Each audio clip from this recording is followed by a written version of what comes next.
أعوذ بالله من الشيطان الرجيم بسم الله الرحمن الرحيم اللهم فقهني في الدين اللهم فقهنا في الدين اللهم فقهني في الدين اللهم إني أسألك علما نافعا ورزقا طيبا وعملا متقبلا আজকে আমরা তাজভিদের একটি গুরুত্বপূর্ণ রুলস ইকফায়ে হাকিকি এ সম্পর্কে আলোচনা করব ইনশাআল্লাহ। আমরা এখানে প্রথমে যদি ইকফার আবিধানিক অর্থ খুঁজি তাহলে ইকফায়ের অর্থ লুকিয়ে থাকা।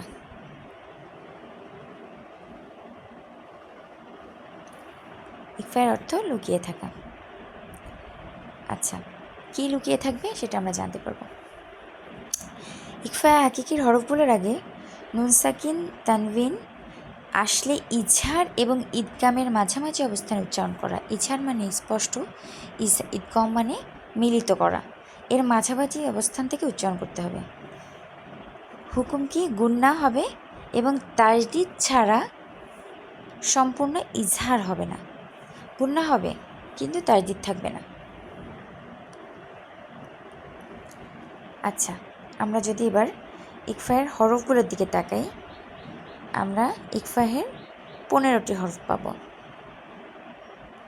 এখানে ছড়া আকারে এখানে উপস্থাপন করা হয়েছে। তো আমরা যদি ছড়া আকারে মুখস্থ করতে নাও চাই, আমরা এই 15টি হরফ সম্পর্কে জানলেই হবে। সদ, যা, সা, কাফ, জিম, শিন, কফ, সিন, দাল, ত, জাইন, ফা, তা, গদ, র। আমরা যদি সহজভাবে মনে রাখতে চাই, আমাদের ইজহারের হরফ ছিল, আচ্ছা আমরা যদি সহজভাবে জানতে চাই, আমাদের ইজহারের হরফ ছিল, ইজহার হালকির হরফ ছিল 6টি। হামজা, হা, আইন, হা, গইন, খ। ইকলাবের হরফ ছিল 1টি, তাই না? বা। ইদগমের হরফ ছিল 6টি। ইদগাম এবং ইজহার হরফ সমান, লিন ও মার, তাই না? সরি, লিন, আমি তো মধ্যম পর্যায়ের হরফগুলো বলে ফেলেছি। ইদগামের হরফ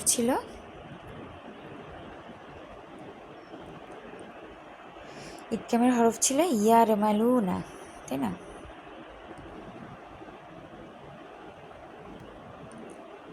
ইয়ার মালুনা কয়টি ছিল? ইদগামের হরফ ইয়া, র, মিম, লাম, ওয়াও, নুন। ইয়ার মালুনা, তাহলে 6টি 7 আর 1টি, মোট 13টি হরফ আমরা পড়েছি। আরবি ভাষায় 29টি হরফ আছে, উচ্চারিত হয় 28টি।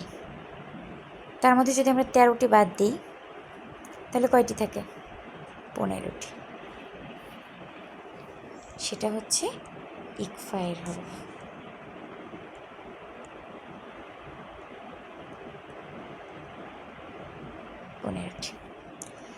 তো আমরা এভাবে মনে রাখতে পারি, ইজহারের 6টি, ইকলাবের 1টি এবং ইদগামের 6টি বাদ দিয়ে যে 15টি হরফ, সে কয়টি হরফ? সব কয়টি হরফই হচ্ছে ইকফায়ের হরফ।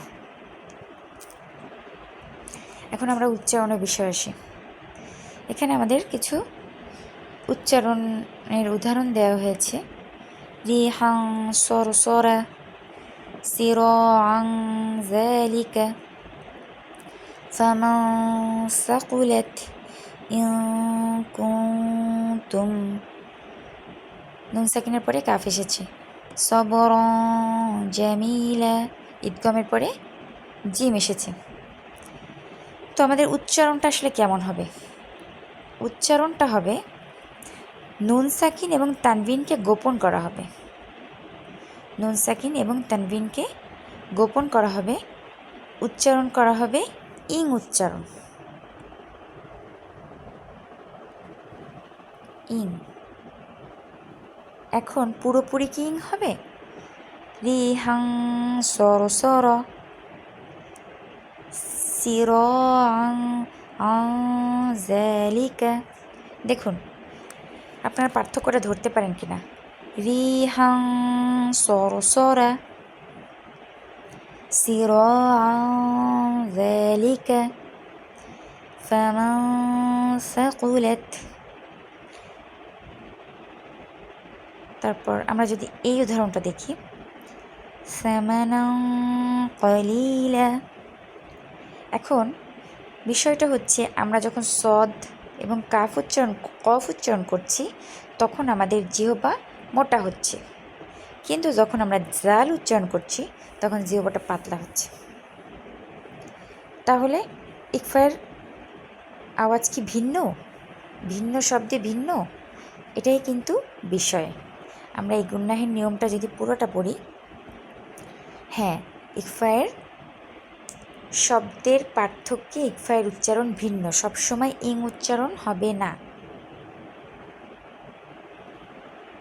আচ্ছা, গুন্নাহের নিয়মে আমরা যদি পড়ি, নুন সাকিন উচ্চারণ করার আগে জিহ্বাকে ইকফায়ের হরফগুলোর মাখরাজের কাছে নিয়ে গুন্না করতে হবে। আমরা মাখরাজ পড়েছি, তাহলে মাখরাজের কাছে নিয়ে গুন্না, সেক্ষেত্রে এক এক হরফের আগে এক এক গুন্নাহের আওয়াজ ও ধরন এক এক রকম হবে। আমরা যদি অনুশীলন করতে চাই, সূরা আন-নাজিয়াতের বেশ উপযোগী। আচ্ছা, আমরা এখন যদি যাই প্রথম শব্দ সদে যাই, এবং সেখানে যদি নুন সাকিনের পরে ইকফায়ের হরফ আছে, আমরা যদি উচ্চারণটা কীভাবে করব যদি একটু খেয়াল করি, সলাতিহিম। কেন এভাবে করছি? সদের উচ্চারণটা আসলে কোথায়? সদের উচ্চারণ হচ্ছে দুই দাঁতের নিচের দুই দাঁতের আগার সাথে, তাই না? কিন্তু সদ একটি মোটা হরফ, এইটুকু আমাদের খেয়াল রাখতে হবে। আমাদের যে 8টি মোটা হরফ আছে বা 6টি ইস্তিলার হরফ আছে, আমরা পড়েছি, ইস্তিলার হরফগুলো যদি মনে করতে পারি, খুসা দদিন কিজ, খুসা দদিন কিজ। এই যে 6টি মোটা হরফ, ইস্তিলার মোটা হরফ, এইভাবে আমরা সহজে মনে রাখতে পারি। এই 6টি মোটা হরফ। আচ্ছা, আমরা যদি মানে সহজে মাখরাজ মনে নিই, হ্যাঁ, যে মাখরাজের কাছাকাছি যাব, আপু এই হরফটার মাখরাজটা কোথায় আমার ঠিক মনে পড়ছে না, তাহলে আমরা একটা সহজ উপায়, যে ইস্তিলার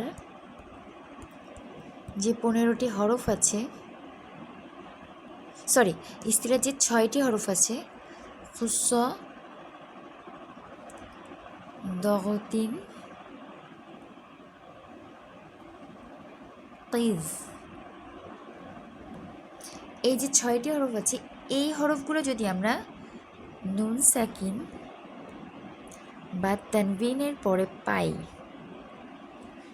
হ্যাঁ, নুন সাকিন বা দুই জবর দুই জের দুই পেশের পরে এই 6টি হরফ যদি পাই, এই 6টি হরফ যদি পাই, খুসা দগতিন কিজ, আমাদের অবশ্যই মোটা করে পড়তে হবে। তাহলে মোটা করে পড়ার মানে মোটা করে পড়বটা কীভাবে?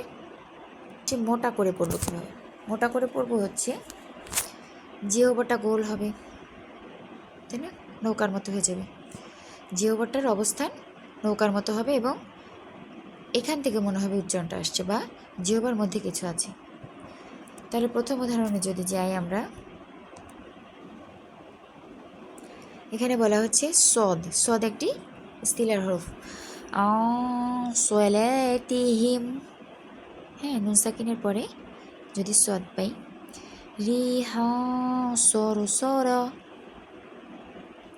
রিহা সরসর, জাল মোটা হরফ অবশ্যই না, জাল মোটা হরফ পড়ে না।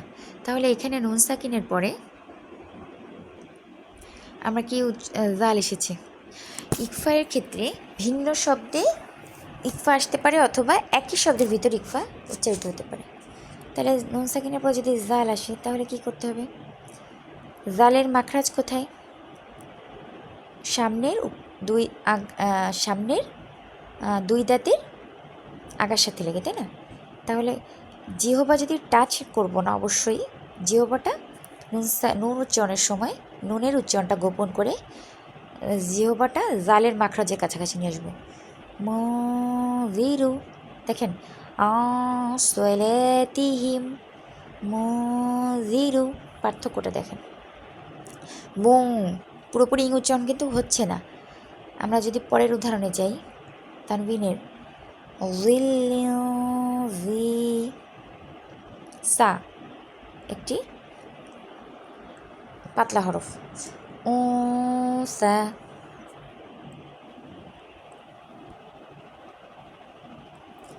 ও সা।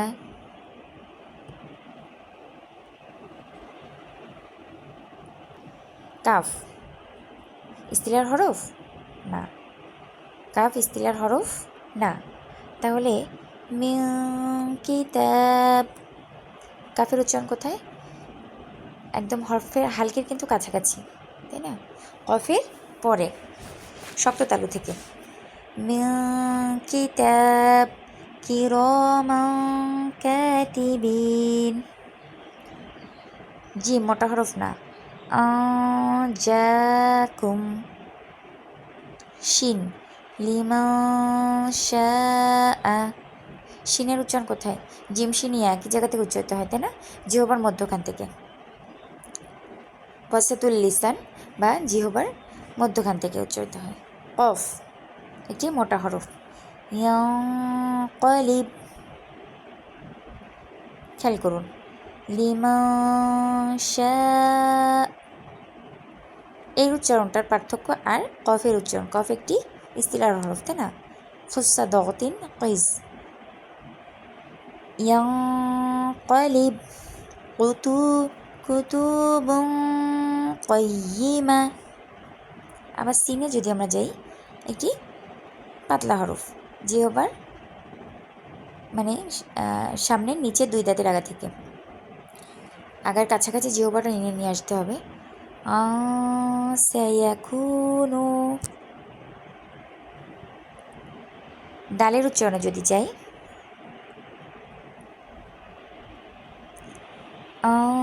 দাদা দাদা। যদি তয়ের উচ্চারণে যাই, তলিকু, তয়ের উচ্চারণ কোথায়? সামনের দুই দাঁতের উপরের দুই দাঁতের গোড়ার সাথে লেগে, কিন্তু ত যেহেতু একটি ইস্তিলার হরফ, এই জন্য এখানে মোটা করে করতে হবে। তলিকু। যদি জাইনের উচ্চারণে যাই, তানজিলু, ফায়ের উচ্চারণ সবচেয়ে হালকাভাবে ইকফার উচ্চারণ হয়। ফা এবং তা সবচেয়ে হালকাভাবে উচ্চারণ হয়, কারণ আমরা জানি ফা এবং তা এবং সা এই কয়টি হরফ সবচেয়ে নরম হরফ। মুফাক্কিন, ফায়ের মাখরাজের কাছাকাছি এসে। মুফাক্কিন। আনতুম আনতুম, তার উচ্চারণ কোথায়? জিহ্বার সামনের দুই দাঁতের আগার সাথে লেগে। আনতুম। দদ আরেকটি মোটা হরফ। মাওয়াল্লা, জ একটি মোটা হরফ। ফাযুরু। তো আশা করি আপনারা আপুরা আলহামদুলিল্লাহ বিষয়টি বুঝতে পেরেছেন। তো আমাদের ইকফার উচ্চারণ আমরা সব কয়টি উদাহরণ সহ প্রত্যেকটি আলাদা আলাদাভাবে এই পেজটা, বিশেষ করে এই পেজটা আমরা সুন্দরভাবে প্র্যাকটিস করবো ইনশাআল্লাহ। ইকফার বিষয়টা আমরা বুঝার পরে। বারাকাল্লাহু ফিক, সুবহানাকা আল্লাহুম্মা বিহামদিকা আশহাদু আল্লা ইলাহা ইল্লা আনতা আস্তাগফিরুকা ওয়া আতুবু ইলাইক।